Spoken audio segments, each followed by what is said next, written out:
In this videotape, we're going to be evaluating limits of trig functions. Our basic building block in evaluating trig limits is the following theorem. If theta is a real number, then the limit of sine theta over theta as theta goes to 0 is equal to 1. Now, it is very important that theta be a real number or the angle be measured in radians. If you've already seen a proof of this in your class, well, fine. If not, you could make yourself a table of values to convince yourself that it works. Using your calculator, you can pick various values of theta and see what happens to sine theta over theta as theta goes to 0. For example, pick values close to 0, 0.1, 0.01, 0.001, and see that the values for sine theta over theta get closer and closer to 1. However, if you're doing this on your calculator, make sure that your calculator is in radian mode. Most calculators start off in degree mode. You have to press a button to get it into radian mode. If you do this in degrees instead of radians, the answer is not going to be 1. Okay, so make sure you're doing it in radian mode. That's not a proof, but at least it would help to convince you that sine theta over theta seems to be going to 1 as theta goes to 0. Another thing you might look at is the graph of, for example, y equals sine x and y equals x. If we draw them on the same set of axes, obviously they don't look too much like each other. Y equals sine x repeats every 2 pi radians, and looks like that. Y equals x is the line which goes through 0, 0, 1, 1, 2, 2, and so on. The graphs do not look too similar. However, if we look as x approaches 0 in this neighborhood, we notice that sine x looks very similar to x as x approaches 0. Okay, while y equals sine x and the graph of y equals x really do not look that similar, around this neighborhood they do look a lot alike. Sine x gets very close to x. Well, if that's true, then it becomes a little easier to believe that the limit of sine x over x as x approaches 0 is 1. If sine x is approximately equal to x in this neighborhood, then sine x over x should be getting closer and closer to 1. It's not a proof, but at least it's something to help you believe that this basic building block that we're going to be using is correct. Okay, this is going to be the key to evaluating trig limits. For our first example, let's start with the following. Let's evaluate the limit as x approaches 0 of sine x over x plus 8. Okay, now the first thing to realize is don't make problems more difficult than they are. We do not forget what we already know about evaluating limits of any functions, which is that the limit of a quotient is the limit of the numerator divided by the limit of the denominator, so long as the denominator's limit is not going to 0. That's always the way we would start a problem. If it turns out the denominator is going to 0, then we have to think of something else to do. But right now, in this problem, we can simply say the limit of a fraction is the limit of the top divided by the limit of the bottom. Or basically, we can find also limits of continuous functions by substitution. The stuff that we already know, we still have working for us. It's only when the bottom is going to be going to 0 that we're going to have to rely on that basic building block that I mentioned earlier. Okay, right now, it's going to be the limit of the numerator divided by the limit of the denominator, the limit of sine x as x approaches 0 over the limit of x plus 8 as x approaches 0, and the sine function is a continuous function, and we can find the limit by substitution. We have the sine of 0 over x plus 8 polynomial. We can find its limit by substitution over 0 plus 8. The sine of 0 is 0 divided by 8. Now 0 divided by 8 is equal to 0. So the answer to this problem is 0. A 0 upstairs is not a problem. 0 divided by 8 is equal to 0. When you have a 0 downstairs, then we're going to have to worry because we cannot divide by 0.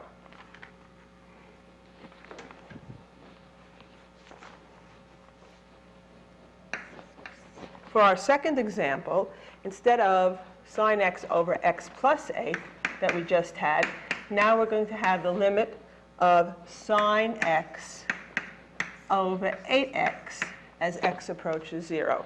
And this is an entirely different problem because we cannot rely on our old standard of saying the limit of the fraction is the limit of the top over the limit of the bottom, because here the limit of the bottom does go to 0. As x approaches 0, 8x is going to 0. The bottom is going to 0. The top is going to 0. We're going to see if we can't make use of our basic building block. If you remember, our basic building block said that if theta is measured in radians, or if theta is a real number, then the limit of sine theta over theta as theta goes to 0 is equal to 1. This is if theta is a real number. Now, how can we use that?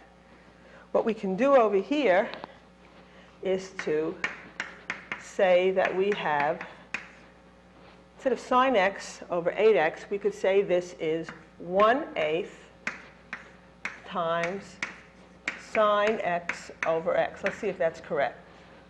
We multiply two fractions, you multiply the tops and divide by the product of the bottom. So 1 times sine x over 8x. That's the same.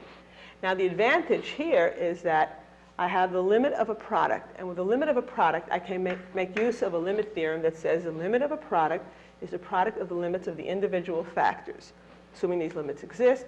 So I can say it's the limit of 1/8 times the limit of sine x over x, both of them as x approaches 0. Now, the limit of a constant is just that constant. The limit of 1/8 as x goes to 0 is just 1/8.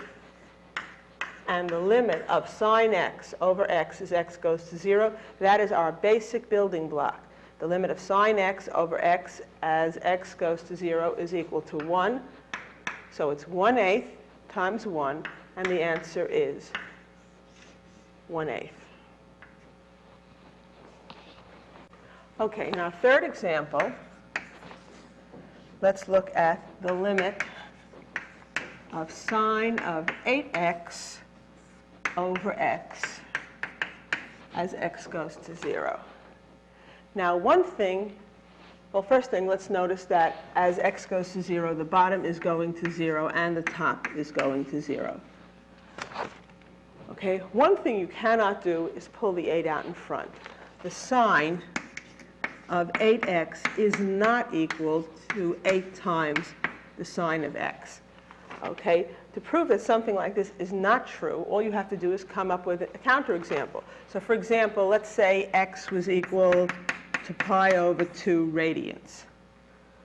Okay, the sine of 8 pi over 2 is not equal to 8 times the sine of pi over 2, because this is the sine of 4 pi, and that's not equal to 8 times the sine of pi over 2, because the sine of 4 pi is the same as the sine of 0. And that, because you can subtract 2 pi, it repeats every 2 pi radian, so subtract 2 pi. This is the same as the sine of 2 pi, which is the same as the sine of 0. The sine of 0 is 0. And that's not equal to 8 times the sine of pi over 2. The sine of pi over 2 radians is the same as the sine of 90 degrees, which is 1, and that's 8 times 1. So it simply doesn't work. So you cannot pull the 8 out in front. Now, coincidentally, sometimes you're going to get the same answer as if you had pulled out the 8. That's just a coincidence, and you can definitely be given an example where not only won't it work, but you'll get an entirely wrong answer. So don't feel that if it works in a few problems, well, you know better. That's not true. You cannot use it. Okay? So you cannot say, pull the 8 out in front. Now, we'd like to somehow use our basic building block. Let's understand how this basic building block works. It has to be the limit of sine of an angle over the same angle, sine of theta over theta. These two things have to be the same as theta goes to 0. Now, we don't have that here. If this is theta, we have sine theta, but this is not theta. So let's see what we can do. What we can do is the following. We can take our sine 8x over x, and we can multiply by 1. You can always multiply by 1. I choose to multiply by 1 in the form 8 divided by 8. Do you all agree that 8 divided by 8, that's 1. 1 times sine 8x over x is what we started with. Okay, now having done this, I can reorganize these factors in the following way. Let me change this to 8 times sine 8x over 8x. Convince yourself that these are really the same. This is really like 8 over 1. When you multiply, you have 8 sine 8x. Here you have 8 sine 8x. And in the denominator, we have 8x. So all I've done is rearrange the factors a little. And now I do have something in the form sine theta over theta, which is what we need in our basic building block. We can now say the limit of a product is the product of the limits of the factors. We can say it's the limit of 8 as x goes to 0 times the limit of sine 8x over 8x as x goes to 0.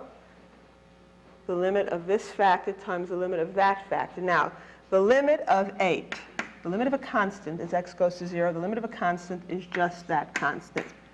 Now here we almost have our basic building block. We have the limit of sine theta over theta. We don't have theta going to 0. We have x going to 0. Well, if x is approaching 0, 8 times x is also approaching 0. So we do have the limit of sine theta over theta as theta goes to 0, and that limit is equal to 1. And the answer to this problem is 8. For our next example, example 4, let's try the limit as x approaches 0 of sine squared 4x over x squared. Okay, as x goes to 0, the bottom is going to 0. Sine of 0 is 0. Squared, it's still 0. So top and the bottom are both going to 0. And we're going to try to see if we can use our basic building block. The limit of sine theta over theta as theta goes to 0 is 1.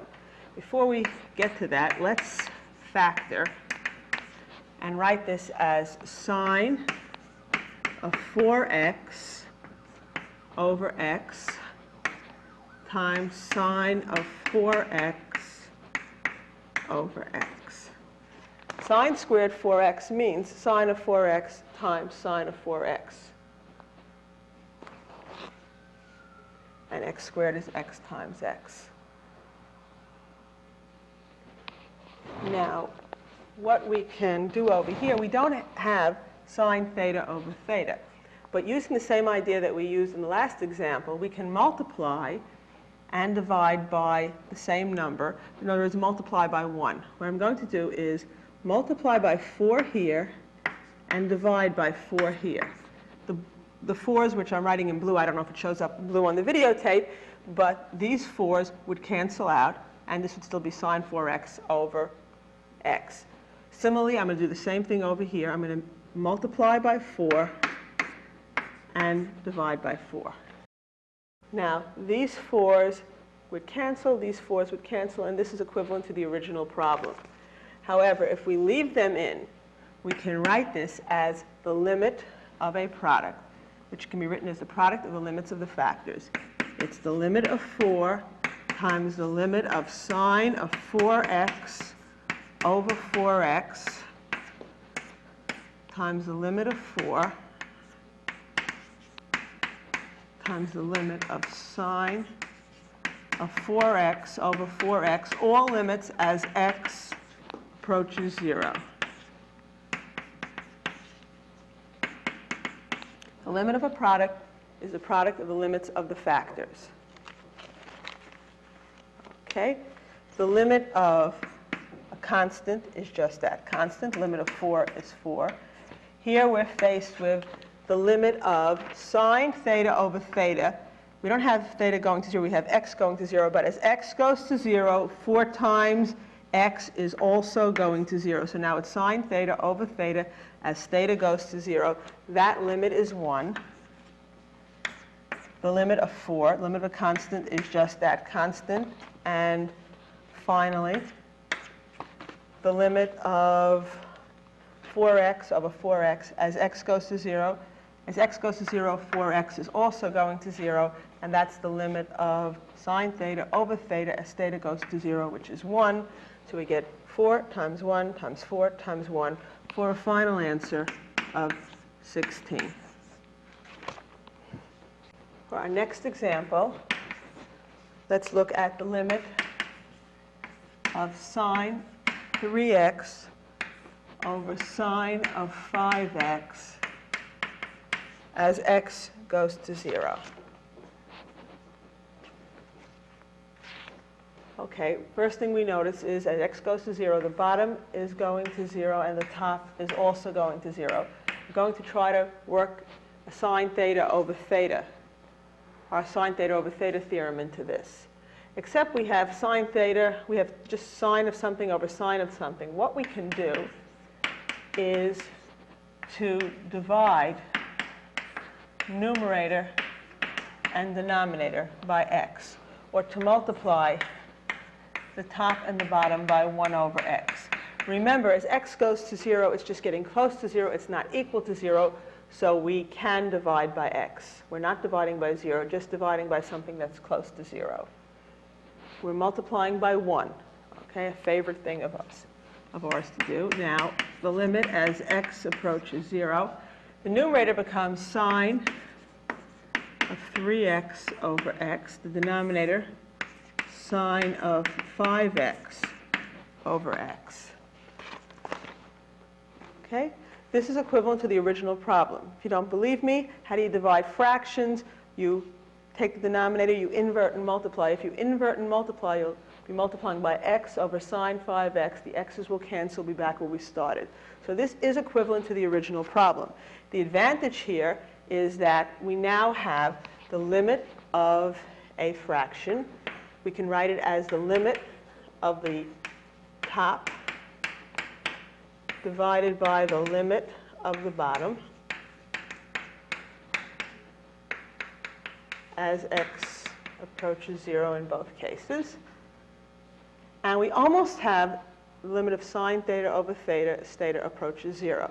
Using our usual maneuver of multiplying by 1, I'm going to multiply by 3 and divide by 3 here. And here also, I'm going to multiply here by 5 and divide by 5. I don't have to use the same number here as here. I'm multiplying by 1. The 3's would cancel. This would be sine 3x over x, which is what I started with. Here, the 5's would cancel, giving me sine 5x over x. But I want it in this form because here I can say that this is a product, so I can say it's the limit of 3 times the limit of sine 3x over 3x. And this is the limit of 5 times the limit of sine 5x over 5x, all of these as x goes to 0.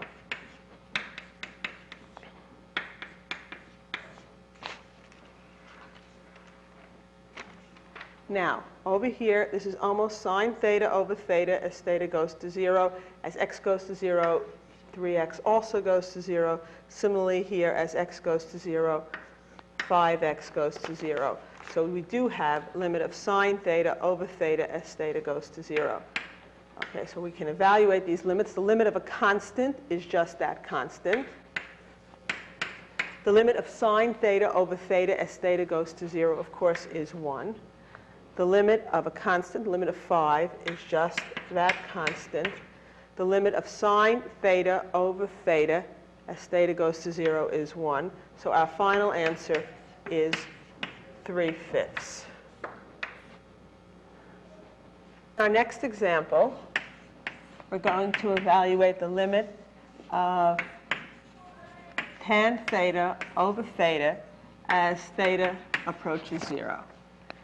Now, we'd like to use our basic building block. We see here that as theta goes to 0, the bottom goes to 0, and the tangent of 0 is 0. So we cannot just say the limit of a fraction is the limit of the top over the limit of the bottom, because the bottom is going to 0. Our basic building block is limit of sine theta over theta. Okay, we don't have any sine theta in this problem, but we can go back to one of our basic trig identities that tells us that the limit, well, it tells us that tangent theta is sine theta divided by cosine theta. Remember that? If we write tangent theta as sine theta over cosine theta, now sine is in the problem. All right? And if you're dividing by theta, you can think of it as dividing by theta over 1. And that gives us, now how do you divide fractions? You invert the denominator and you multiply. So instead of dividing by theta over 1, we can invert and multiply by 1 over theta.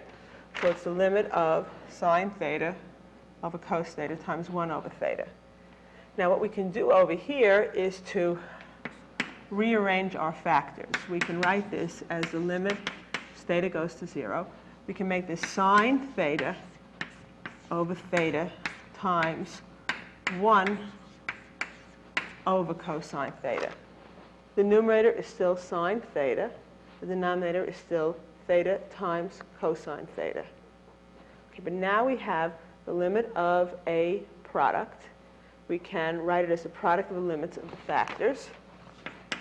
So it's the limit of sine theta over theta as theta goes to 0 times the limit of 1 over cosine theta as theta goes to 0.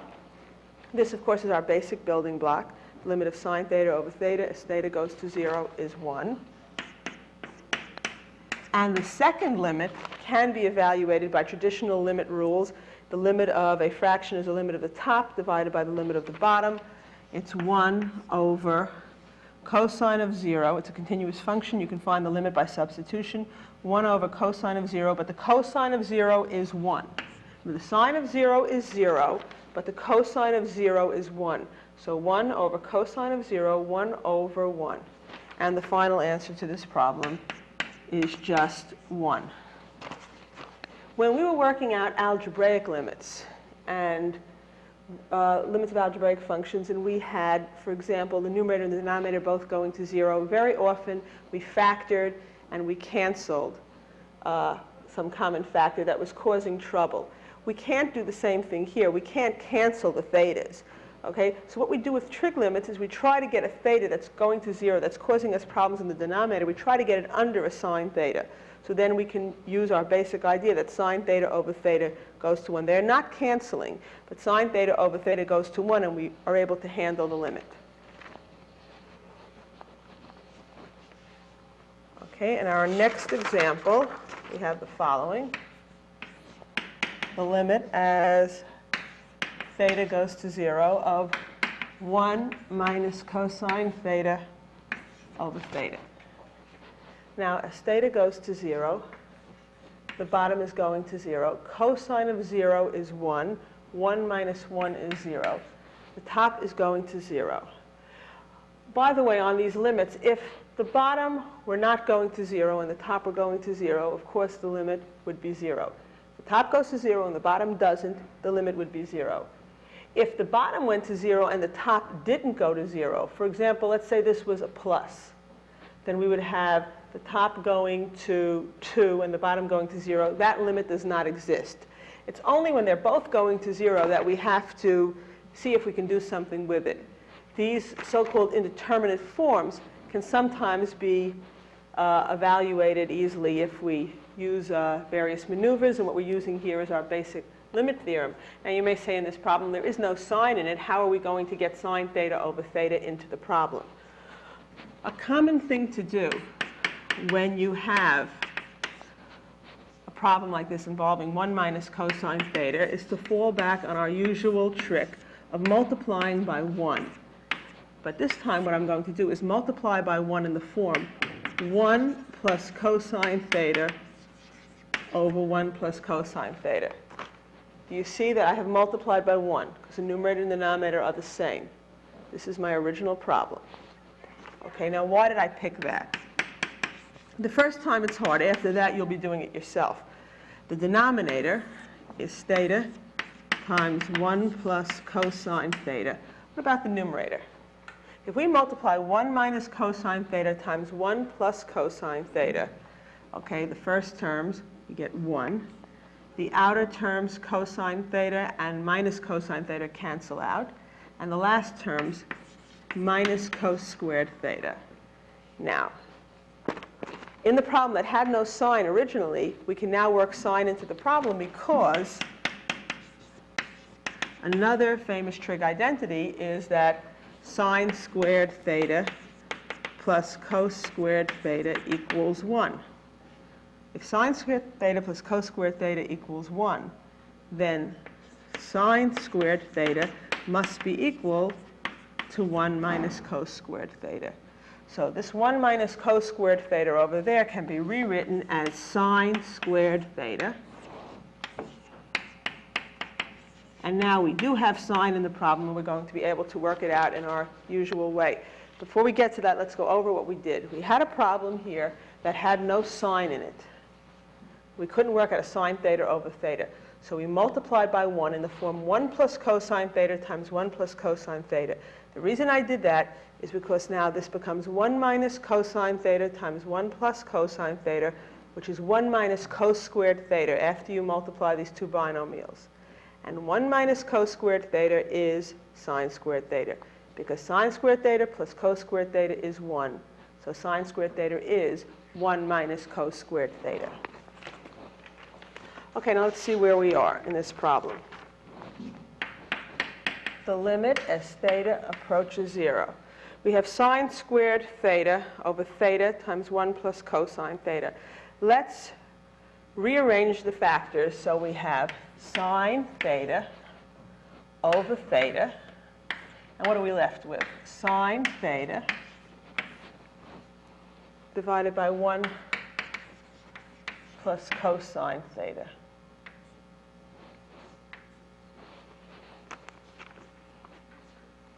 Let's see if this is the same thing. The numerators multiply to give us sine squared theta, which is what we have. The denominator should be theta times 1 plus cosine theta, and we have that also. So all we've done is rearrange our factors.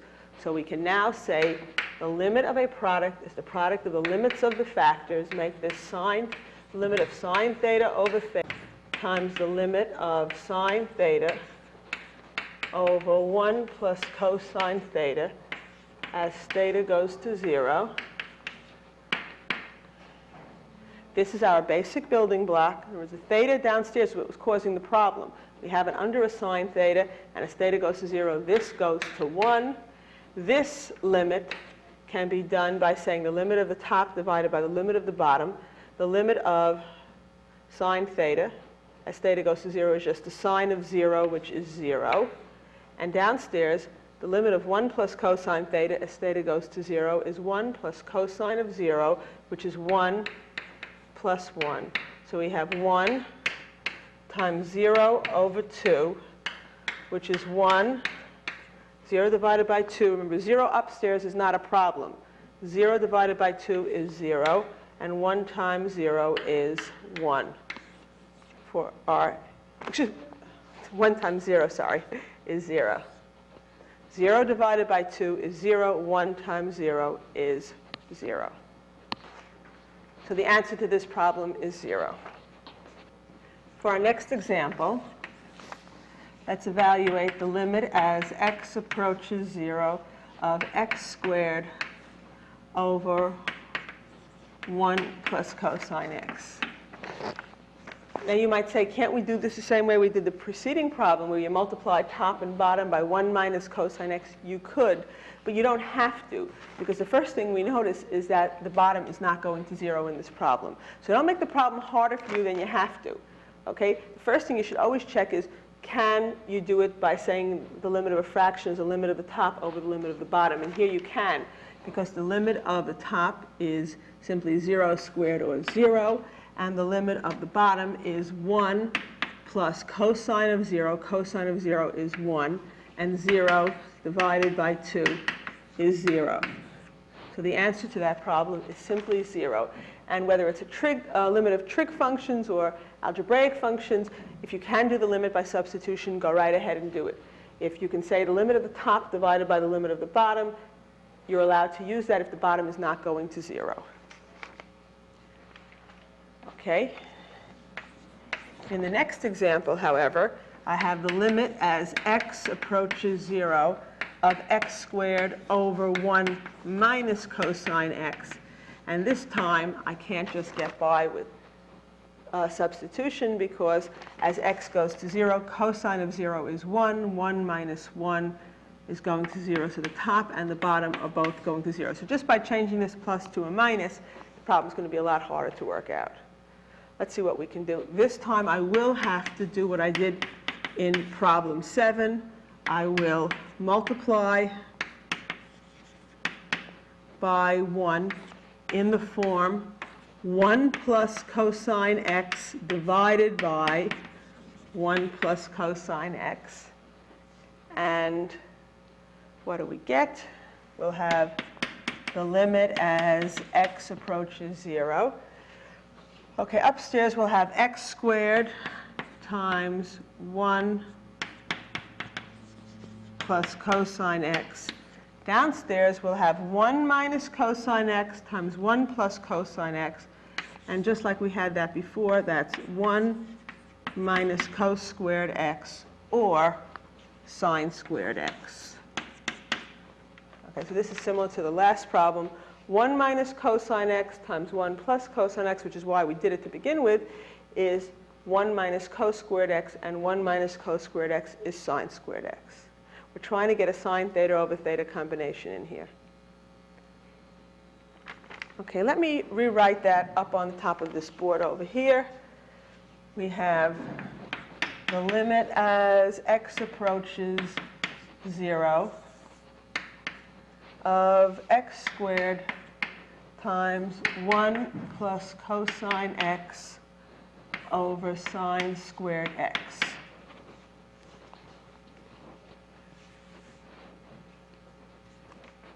Okay, now, we'd like to have sine theta over theta. What I'm going to do now is to divide numerator and denominator by x squared. I'm going to multiply by 1 in the form 1 over x squared divided by 1 over x squared. Let's see what happens. It's the limit as x approaches 0. The denominator is sine squared x over x squared. The numerator, the x squareds cancel. I have just 1 plus cosine x. Now, this is the limit as x approaches 0. 1 plus cosine x. Sine squared x over x squared is sine x over x times sine x over x.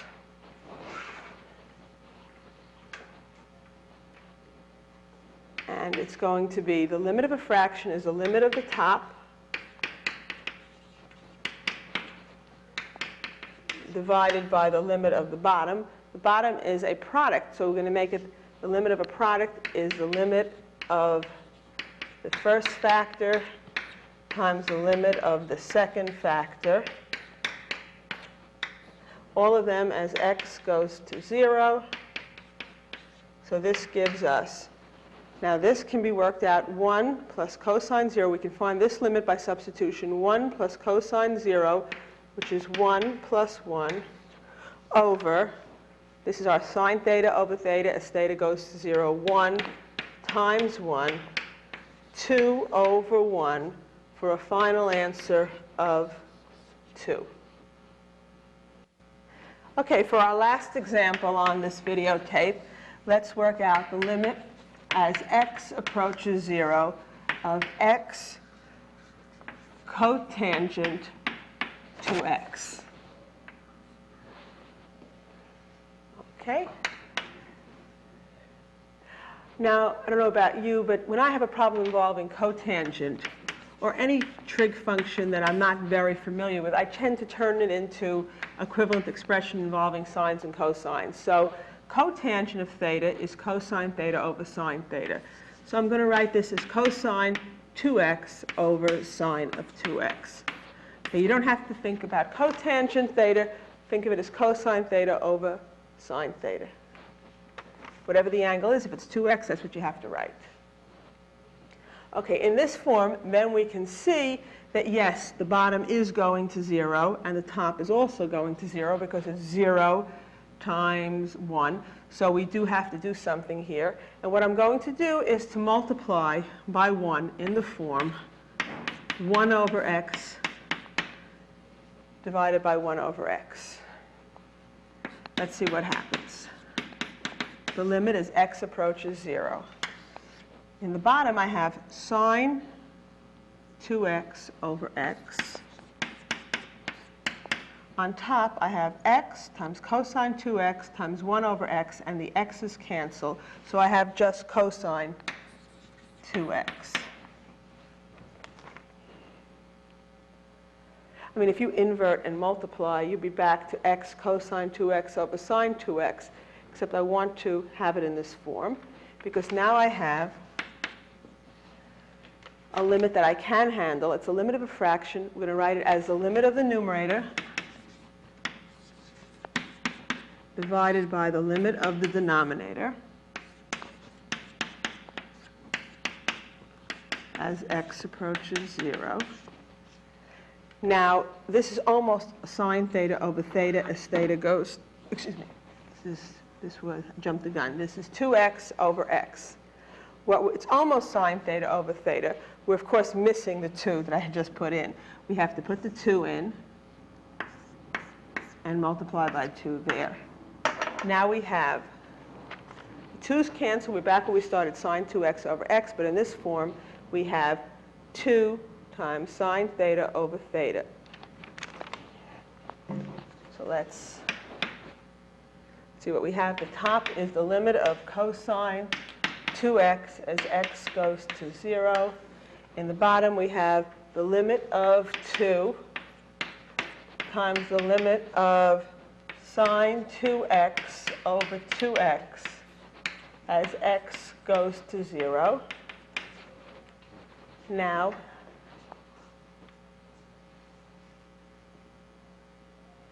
the limit of cos 2x as x goes to 0. Here we have the limit of a product is the product of the limits of the factors. So limit of 2 times the limit of sine 2x over 2x.